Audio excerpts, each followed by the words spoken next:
ذکر لبهای پیامبر، لعن الله یزید ذکر لبهای پیامبر، دم هر شیعه حیدر همه گویند مبارک به ابا عبدالله، قاتلش رفته به آذر، لعن الله. هر کسی لعن بر اون کرده کند سیرابش، به جزا ساقی کوثر، لعن الله یزید، لعن الله یزید. گوش بده، هر زمانی که نظر کرده به رخسار حسین، گفت صدیقه اطهر لعن الله یزید.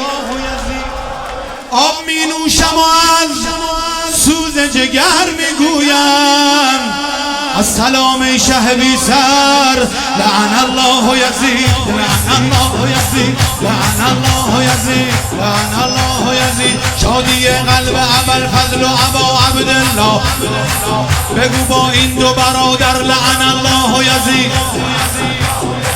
همه با حضرت لیلا و علی اکبر، با رباب و علی اصغر، لعن الله یزید، لعن الله یزید. گوش بده، عدد قطره اشکی که در آن دشت بلا ریخت زینب مختار، لعن الله یزید.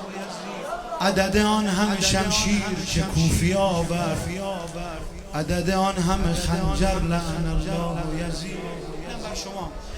اربعین تذکره کرب و بلا میخواهی